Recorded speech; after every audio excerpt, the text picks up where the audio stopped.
herself reclaiming her life.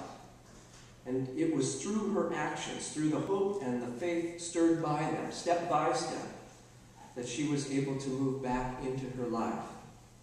Emily Dickinson wrote, "The bustle in the house the morning after death is solemnest of industries enacted on earth, the sweeping up the heart, and putting love away, we shall not use again until eternity."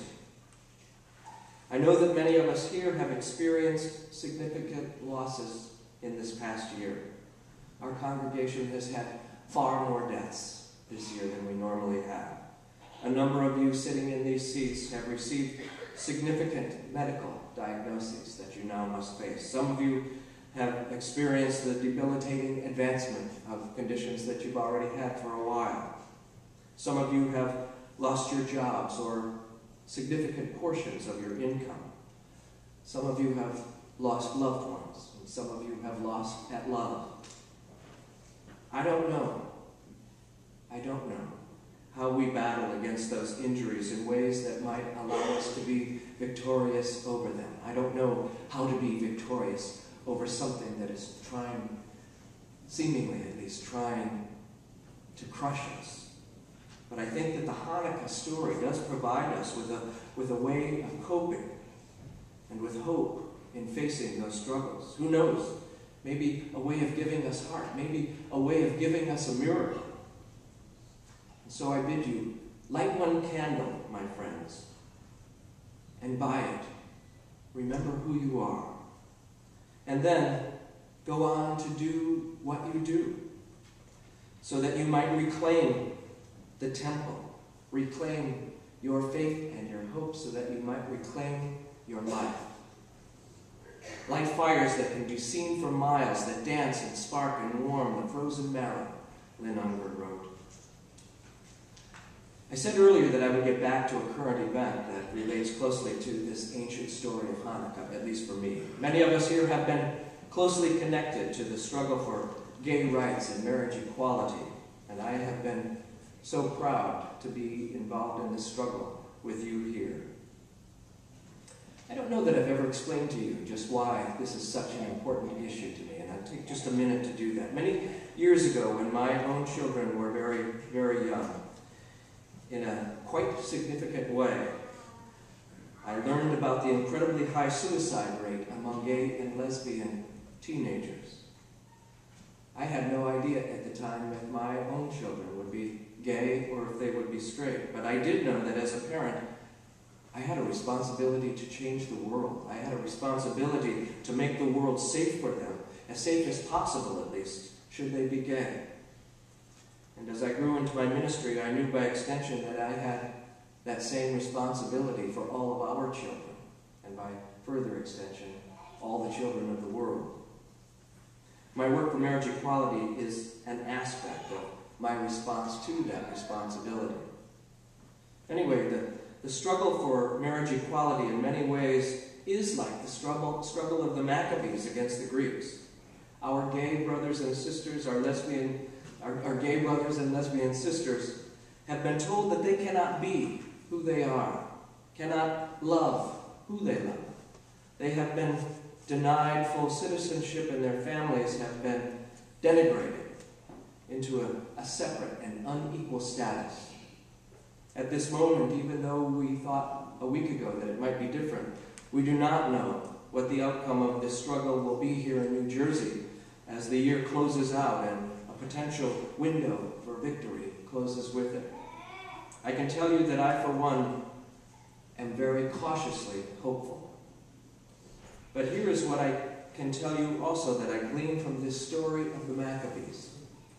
If our legislature chooses to vote no, let me start with the yes. If our legislator chooses to vote yes, chooses to provide all the citizens of New Jersey with full marriage equality, that will be the most wonderful reason to light a candle and to celebrate.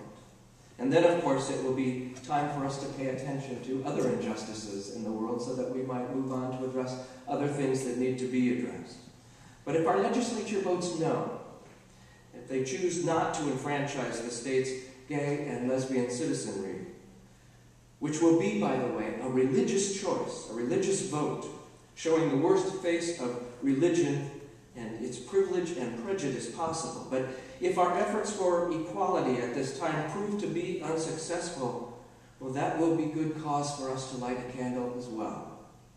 We'll have no need to curse the darkness, but we will have plenty of need for all the strength of our ritual, all the strength of our religious community, all the strength of kindred, justice-seeking people in order for us to take that next step, and the one after that, and the one after that. The light of our lamp might waver from the impact of a negative vote for a moment, but it will not be defeated. In the end, justice will win out. As insurmountable as this struggle may seem, together we will do what we need to do to build faith and to encourage hope until justice has won. It would take a miracle, you say, to carve such a faithful and hopeful life out of the shell of fear? I say, you are the stuff of which such miracles are made. In our personal lives and in our collective life, when we despair, we do nothing. But when we act, we step toward and into our future. The Maccabees lit the lamp in the temple. Having a burning lamp will not save us, but the act of lighting it, that can and will.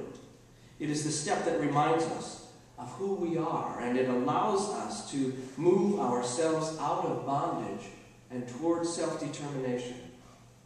The ritual is not the miracle, it's the vehicle. The miracle is in the faith and the hope expressed in the action, in the audacity, in the lighting of the lamp, in the taking of that step, even in the face of the most insurmountable odds. I invite you to join me in the spirit of prayer and meditation. Spirit of life-giving love and love-giving life, we gather together in this moment of prayer, an invitation to be calm in the midst of the tumult of the world and our over-busy lives, to bring together thought and feeling, mind and spirit, and to find some center, some still point of perspective and peace. Here in this sanctuary, this special room, which has been the home for so many secret thoughts and hopes, fears and desires for generations, may we feel free to look at ourselves with true honesty. May we be unafraid to face the decisions, the challenges we have been trying to avoid, the doubts and questions that have been easier to ignore, the things we have tried to keep hidden, not only from others, but even from ourselves. May we come to discover that there are resources within and beyond ourselves that are as hidden but as real as our secret doubts and fears. New dimensions of the Spirit within and without will be revealed to us as we confront ourselves honestly and come to understand that we are not isolated from the community of life and spirit, but that our soul's suffering connects us with the hidden suffering of others. May we come to see that in our deepest loneliness we are not alone, and may we be emboldened by this vision to reach out to others in their need, and so finally to discover that to give is not only more blessed than to receive, but that to give to others is to receive what we most need for ourselves. Let us hold this moment together in quiet.